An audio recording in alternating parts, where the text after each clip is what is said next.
ADHD বা অতিরিক্ত চঞ্চল অথবা যেটাকে আমরা বলছি attention deficit hyper activity disorder, অতিরিক্ত চঞ্চলতা এবং মনোযোগের অভাব, এই ধরনের শিশুদেরকে তাদের মনোযোগ বাড়ানোর জন্য আমরা যে কাজগুলো করতে পারি তা আজকে ধাপে ধাপে আলোচনা করব। প্রথমত, বড় বড় কাজগুলোকে আমরা অনেক ছোট ছোট করে তাদেরকে ভাগ করে দেব যেন তারা বিভ্রান্ত না হয়। নির্দিষ্ট কাজের জন্য নির্দিষ্ট একটা টাইমার সেট করে দেব অথবা অ্যালার্ম ব্যবহার করব। যেমন তাকে বলবো যে এই কাজটা তোমাকে 5 মিনিটের মধ্যে শেষ করতে হবে অথবা এই কাজটা তুমি 15 মিনিট সময় পাবে শেষ করার জন্য। এইভাবে তাদেরকে অ্যালার্ম সেট করে দিতে পারি। তারপর তাকে ফিজিক্যাল অ্যাক্টিভিটিতে তাকে উৎসাহ দিতে হবে, যেমন দৌড়ানো, জাম্প করা, সাইকেল চালানো, সুইমিং করা, এই ধরনের যত ফিজিক্যাল অ্যাক্টিভিটি আছে এগুলোতে তাকে উৎসাহ দিতে হবে। এইসব দৌড় ঝাঁপ, লাফালাফি বা সুইমিং, যেটাকে যে ফিজিক্যাল অ্যাক্টিভিটির কথাগুলো বললাম, এগুলো শিশুর হাইপার অ্যাক্টিভিটি কমাতে এবং তার অ্যাটেনশন বৃদ্ধিতে সহায়তা করবে। তারপরে যেটা করতে পারি, চেক লিস্ট ব্যবহার করতে পারি আমরা, যে ডে বাই ডে তার ইমপ্রুভমেন্টটা কেমন হচ্ছে সেটা তাকে দেখাতে পারি, যে প্রথমে কেমন ছিল, পরবর্তীতে অ্যাক্টিভিটিগুলো করার পরে তার ইমপ্রুভমেন্টটা কেমন হচ্ছে। এবং এটা অবশ্যই একটু বড় বাচ্চাদেরকে, ছোটরা আসলে তার ইমপ্রুভমেন্টটা বুঝবে না। এইসব শিশুর সাথে 1-to-1 সেশনে বসে কাজ করতে হবে। যেসব শিশুরা মনোযোগ দিতে পারে না তাদেরকে যখন আপনি কাজ করবেন তখন 100% মনোযোগ তার দিকে দিতে হবে। আপনি শিশুকে কাজ করাচ্ছেন কিন্তু আপনি নিজে হয়তো অন্যদিকে মনোযোগ দিয়ে রাখছেন, হয়তো মোবাইল ফোনটা ব্যবহার করছেন বা ফেসবুক দেখছেন বা অন্য কোনো কাজ করছেন অথবা অন্য কারোর সাথে কথা বলছেন, এটা করা যাবে না। 100% অ্যাটেনশন শিশুটার দিকে দিতে হবে। বাচ্চার কাজের জন্য একটা নির্দিষ্ট পরিপাটি সুন্দর জায়গা আপনাকে বাছাই করতে হবে, যে স্থানে বসে আপনি শিশুটির সাথে বিভিন্ন ধরনের অ্যাক্টিভিটি করবেন। যখন কোনো অ্যাক্টিভিটি করাবেন, হতে পারে খেলাধুলা, হতে পারে পড়াশোনা, তখন অন্যান্য সাউন্ডগুলোকে বা অন্যান্য পরিবেশের যেসব সাউন্ডগুলো বা যেসব বিষয় আপনাকে বিরক্ত করতে পারে, পরিবেশটাকে নষ্ট করতে পারে, এগুলোকে দূর করতে হবে।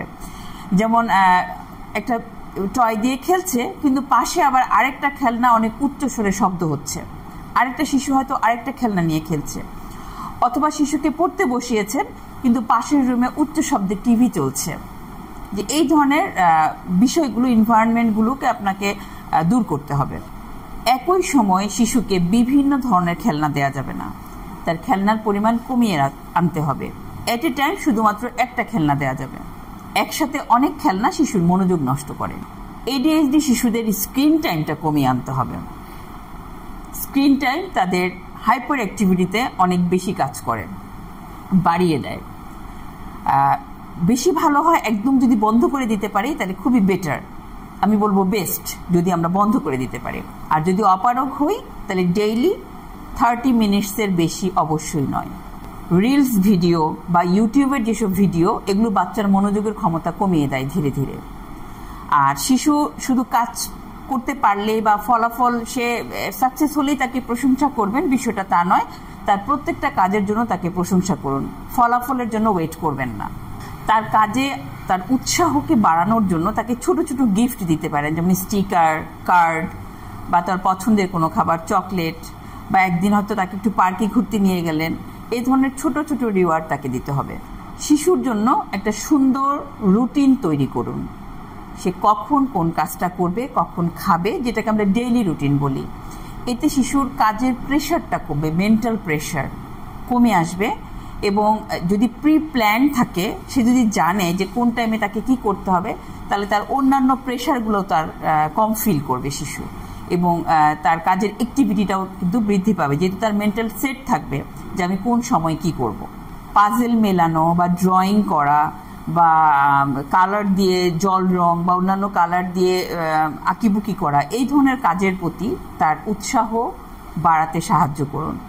বাচ্চাকে বারবার ডাকলেও কথা শুনে না, 100 বার ডাকলেও ফিরে তাকাচ্ছে না, সেক্ষেত্রে কি করব?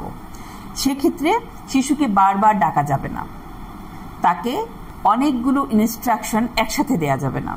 একটি নির্দেশনা শুধু একবারই দেবেন। তার সাথে বসবেন, তার সামনে বসবেন, তার সাথে আই কন্ট্যাক্ট করবেন এবং তার গায়ে বা শরীরে টাচ করে তাকে সেই ইনস্ট্রাকশনটা দিবেন। শিশু অবশ্যই আপনার কথা শুনবে। সর্বশেষে যেটা বলবো সেটা হচ্ছে যে শিশুর খাবারের তালিকায় একটু পরিবর্তন আনতে হবে।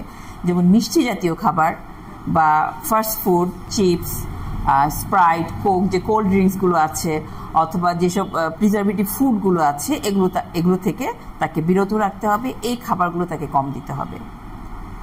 ইনশাল্লাহ এই স্টেপগুলো যদি আমরা বাসায় ফলো করতে পারি তাহলে শিশুর হাইপার অ্যাক্টিভিটি অনেকটাই কমিয়ে আনতে সক্ষম হব এবং এই বিষয়গুলো তার কাজের মনোযোগ বৃদ্ধিতে অনেকটাই সহায়তা করবে।